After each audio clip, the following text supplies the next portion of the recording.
Oke.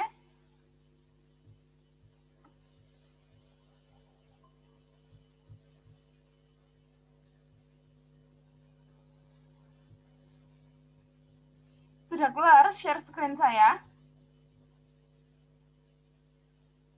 Keluar, Bu. Oke. Hari ini kita akan belajar yang pertama adalah sel pada Excel. Nah, tahu kan yang dimaksud dengan sel itu apa? Nah, sel itu ya yang berisi alamat. Jadi kalau misalnya kita berada di kolom A1, berarti itu namanya sel. A2, nah itu sel. Nah, setiap kali Anda bekerja dengan Excel, Anda akan memasukkan sebuah informasi atau konten ke dalam sebuah sel. Nah, harus memasukkan sebuah informasi atau konten. Nah, jadi gini, diperhatikan ini PPT-nya. Kalau misalnya di bold, ada informasi yang di bold, berarti itu adalah informasi yang penting. Itu adalah materi yang penting. Nah, terus juga diperhatikan penjelasan saya. Di sebelahnya ada buku catatan, gitu. Kalau ada hal penting ditulis. Karena bisa saja kuisnya ataupun nanti UTS-nya, UAS-nya itu keluarnya dari penjelasan saya ini, gitu. Jadi nggak mungkin keluarnya itu adalah materi yang tidak ada di modul, gitu. Kalau nggak ada, berarti kalian nggak nyatat tulisan penjelasan saya itu. Jadi diperhatikan, saya ini ngomong dititeni. Kalau saya bilang penting, itu bisa saja nanti keluar waktu UAS. Ya, jadi setiap kali kita bekerja dengan Excel, pastinya kita akan memasukkan sebuah informasi atau konten ke dalam sebuah sel. Nah, jadi nggak mungkin kita nggak memasukkan apa-apa. Kosongan itu nggak mungkin, gitu. Nah, sel merupakan sebuah dasar daripada worksheet. Maka dari itu, Anda harus mempelajari dasar-dasar dari sel dan konten sel untuk menghitung, menganalisis, dan mengatur data pada Excel, gitu. Nah, kolom diidentifikasi dengan huruf. Ya, A, B, C, dan seterusnya itu. Jadi jangan terbalik. Kalau baris itu diidentifikasi dengan angka 1, 2, 3. Nah, setiap sel itu pasti memiliki sebuah nama. Tidak mungkin sel itu tidak memiliki nama atau alamat. Ya, berdasarkan kolom dan barisnya. Jadi misalnya kita disuruh memotong kolom C dan baris kelima, otomatis nama selnya adalah C5 gitu. Nah, alamat sel seperti yang terlihat di PowerPoint itu terletak di pojok itu. Yang ada di saya kasih boxnya ini. Itu adalah alamat sel. Ya, berada di sudut kiri atas. Nah, kita juga dapat memilih beberapa sel secara bersamaan. Nah, kelompok sel dikenal sebagai rentang sel, gitu. Selain sebagai single cell, sel range menggunakan alamat sel dari sel yang pertama dan terakhir dalam sel range yang dipisahkan oleh titik 2. Jadi kalau misalnya kita select A1 sampai A5, maka tulisannya A1.2 A5. Nah, ini udah gampang, dari sini saya rasa mudah difahami dan kalian sudah sering praktek gitu. Jadi kalau misalnya ini berarti A1 range-nya A1, sel range-nya A1 sampai dengan F1. Nah, ini pasti udah bisa. Berarti ini A1 sampai G9. Oke. Untuk input dan edit sebuah konten sel, pertama harus dilakukan adalah pemilihan sel atau select sel. Nah, jadi pada contoh kita menggunakan sel D9, ya udah tinggal diklik aja yang mau kita edit. Otomatis nanti border berwarna hijau. Nah, pinggiran berwarna hijau ini menunjukkan kok sel yang aktif yang bisa kita edit gitu. Otomatis akan tertandai dari Excel-nya. Oke. Ini coba dipraktekkan. berpindah antar sel satu ke sel yang lain menggunakan shortcut keyboard gitu. Masuk ini di ujian ini. Shift, Ctrl, N pada Excel berfungsi untuk, nah ini. Jadi dihafalkan dan dipraktekkan serta dipahami. Oke. Nah, informasi apapun yang Anda masukkan ke dalam spreadsheet akan disimpan di dalam Excel. Akan disimpan di dalam sel. Nah, setiap sel bisa berisi tipe konten yang berbeda termasuk teks, performatan, rumus, dan fungsi sel gitu. Jadi sel itu bisa misalnya ini formatnya itu teks. Teks itu selnya berisi teks seperti huruf, angka, dan tanggal. Kalau misalnya di pemrograman berarti format sel ya itu kan ada number, ada general, ada teks. Itu namanya apa? Tipe data. Nah, sama di Excel seperti ini gitu. Lalu formatting atribut. Sel dapat berisi atribut performatan yang mengubah cara huruf, angka, dan tanggal yang ditampilkan. Misalnya, presentasi atau persentase bisa muncul sebagai 0,15 atau 15%. Nah, ini bisa kita format di formatting atribut. Nah, kita juga dapat mengubah teks atau background color. Nah, ini untuk bisa memudahkan kita ini. Tuh. Nah, rumus dan fungsi. Sel juga dapat berisi rumus dan fungsi yang menghitung nilai sel. Jadi misalnya kita mau menjumlahkan, ya berarti fungsi yang kita gunakan adalah sum. Sum B2 sampai dengan B8. Berarti dijumlahkan alamat B2 sampai B8. Sebenarnya kalau dijabarkan, ini ya sama dengan B2 ditambah B3 ditambah B4 ditambah sampai dengan B8 gitu. Nah, totalnya ditampilkan pada sel B9. Ini saya yakin udah bisa semua ini ya. Oke. Nah, kalau sebagai contoh kita menggunakan sel F9. Ketika sesuatu di dalam sel yang dipilih lalu kita tekan di keyboardnya Anda, konten akan muncul di sel dan formula bar. Nah, kita juga dapat memasukkan dan mengedit konten sel itu di bilah rumus. Ini seperti materi yang di minggu yang pertama. Maksudnya minggu pertama belajar Excel. Bagaimana cara mengedit sel. Ini pasti udah bisa semua juga. Gitu. Jadi saya lewati. Sekarang kalau misalnya mau, apa bedanya clear content cell sama delete? Nah, ada yang bisa jawab? Bedanya clear content sama delete apa? Jadi ketika kita menggunakan delete, ini yang akan terjadi ya. Jadi pilih pada sel yang akan di clear atau yang akan di delete. Nah, pada contoh kita bisa menggunakan ini kita select ya range A10 sampai dengan H10 ini. Nah, terus ini ceritanya di clear ya. Terus pilih perintah clear pada tab home. Nah, di clear konten itu. Maka yang akan terjadi, seluruh sel ini akan terhapus. Ini yang pertama clear content.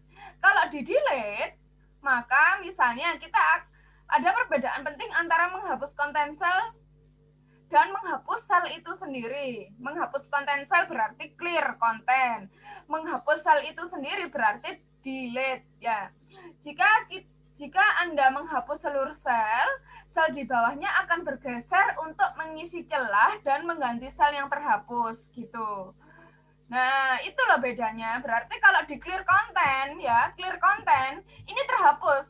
Ini terhapus clear content. Tetapi yang di nomor 11 ini tidak akan ke atas. Kalau di delete, maka 10 ini akan terisi oleh sel yang ada di bawahnya. Nah, itu diperhatikan. Ini masuk ini di ujian ini. Nah, caranya delete berarti bagaimana? Pilih delete pada tab home. Nah, sel yang dipilih akan bergeser ke atas dan mengisi kekosongan sel. Gitu. Oke. Dari sini ada yang ditanyakan sebelum masuk ke subbab yang kedua? Angkat tangan yang mau tanya. Oke, saya rasa sudah paham. Nggak ada yang tanya, saya lanjutkan loh ya ini. Nah, sekarang formatting pada tabel Excel. Nah, tabel dapat dibuat dengan cara sederhana, yaitu membagi data dalam kolom dan juga baris. Pada baris dan kolom dapat diisikan informasi yang berbeda-beda ya.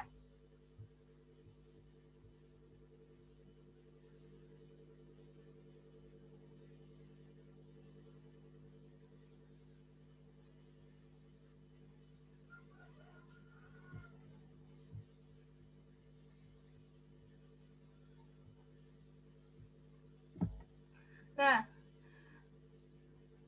pada baris dan kolom dapat diisikan informasi yang berbeda-beda. Namun pada umumnya dapat mengikuti kebutuhannya kita, gitu.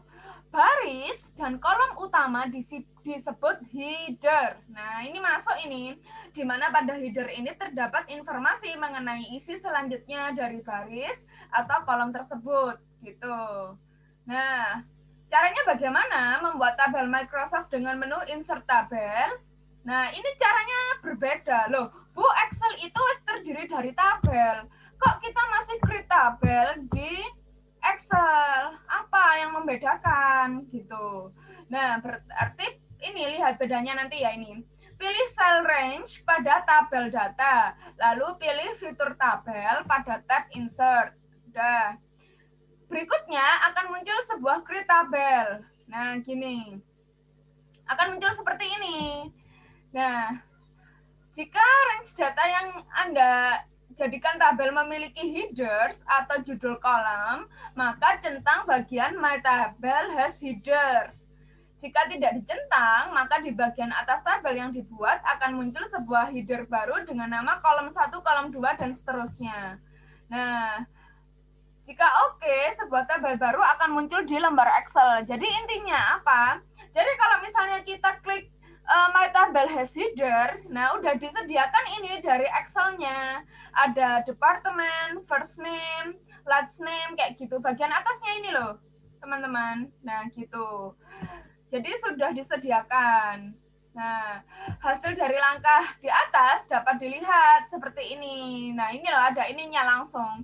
Jadi kalian nggak perlu repot-repot mewarnai sendiri, kayak gitu. Ya, paham ya? Kalau misalnya mau bikin sendiri ya bisa, manual gitu. Oke. Nah, sekarang adalah mensortir tabel. Saat Anda menambahkan lebih banyak konten ke lembar kerja, mengatur informasi menjadi sangat penting.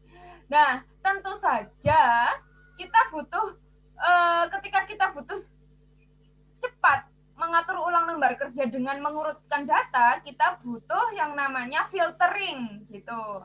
Misalnya, kita dapat mengatur daftar informasi kontak dengan nama belakang, konten diurutkan menurut abjad, numerik, dan dengan banyak cara yang lain.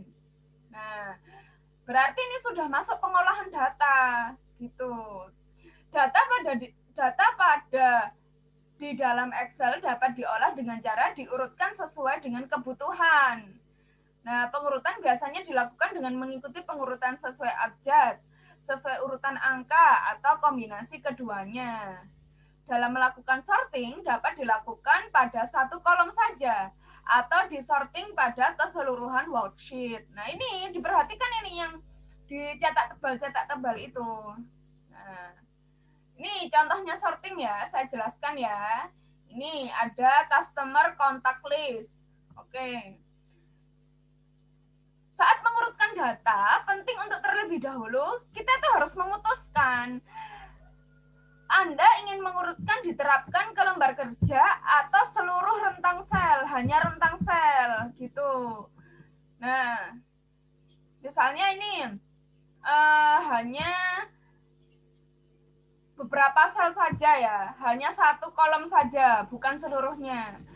Nah, kita bisa menggunakan short sheet, mengatur semua data di lembar kerja Anda dengan satu kolom aja gitu. Jadi yang saya sorting ini cuma kontak name aja ini.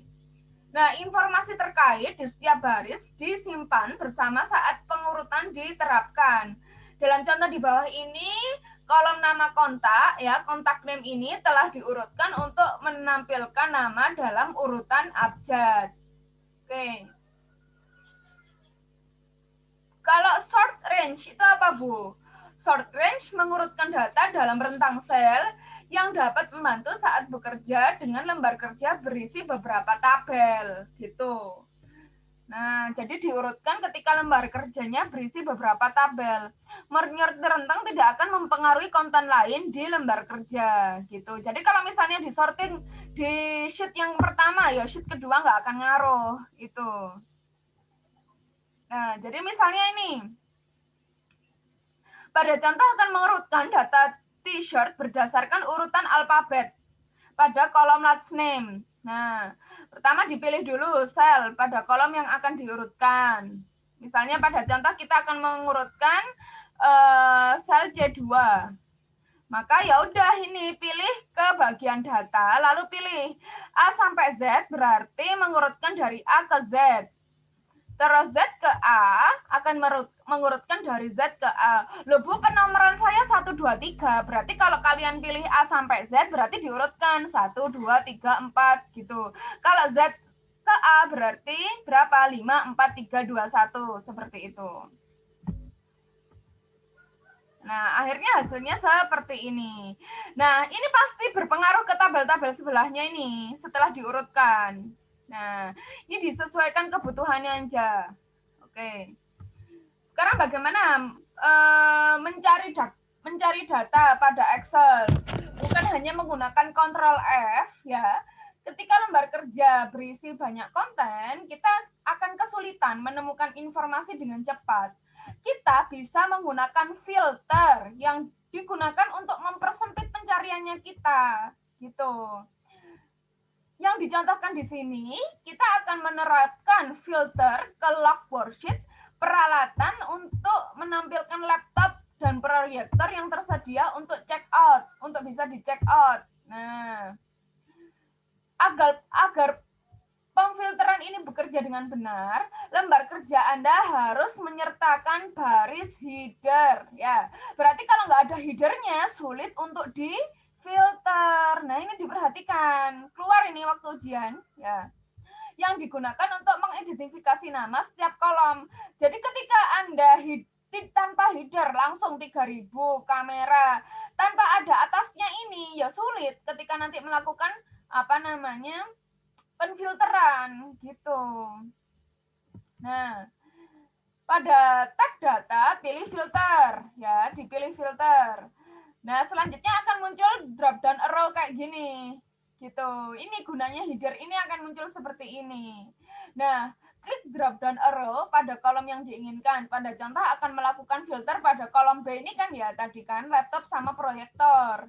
Nah, maka akan muncul seperti ini. Nah, ya sudah, kalau misalnya di select all, maka semua data yang di sini akan muncul. Tetapi kalau misalnya kita hanya ingin menampilkan data kamera laptop sama proyektor saja, berarti yang dicentang yang mana? Ya laptop sama proyektor saja, gitu. Nah, seperti ini ya. Hasilnya, nah langsung muncul seperti ini, gitu. Jadi kalian harus bisa seperti ini, basic tapi pasti akan bermanfaat, gitu. Saya waktu mengerjakan tesis itu minimal saya mengolah data, per data itu ada 7.000 data.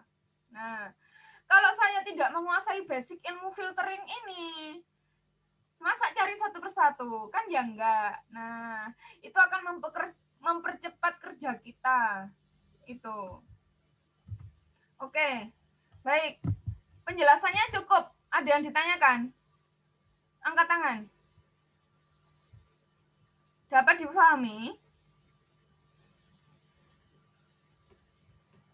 Oke, ini nanti yang merasa internetnya itu terhambat, saya coba sudah saya record, ini saya upload di YouTube perkuliahan kita ini. Selain itu juga bisa di replay lagi kalau misalnya mungkin mau ujian gitu. Nah, sekarang Job sheet-nya apa? Seperti biasa kita mengerjakan job sheet.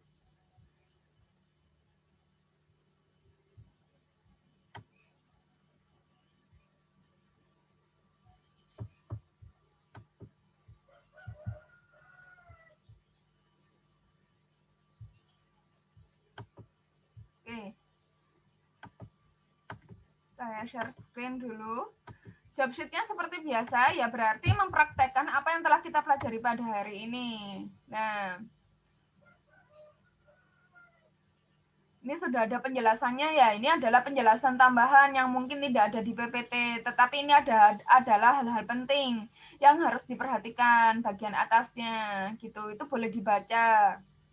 Nah, terus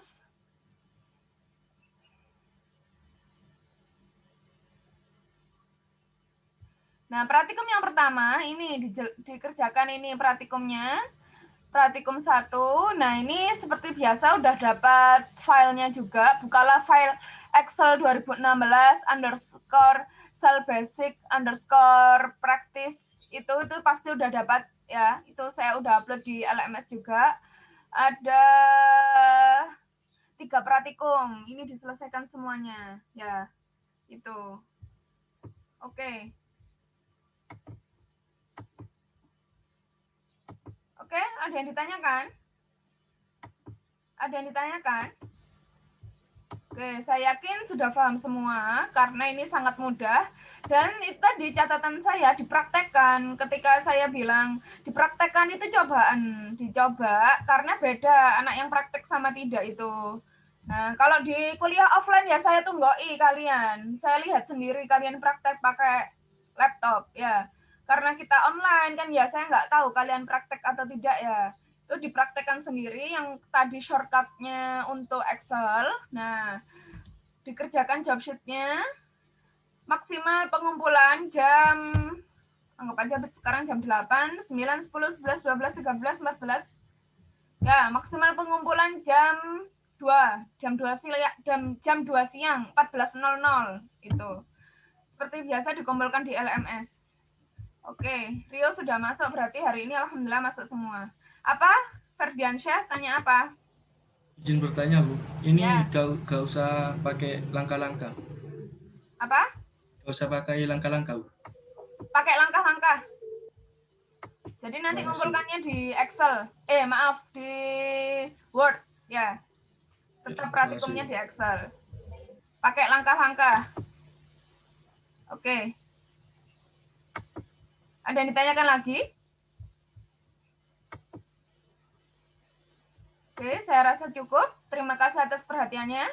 Sebelum perkuliahan saya akhiri, marilah kita berdoa menurut agama dan keyakinan masing-masing. Semoga apa yang kita pelajari pada hari ini dijadikan ilmu yang bermanfaat serta berkah. Berdoa mulai.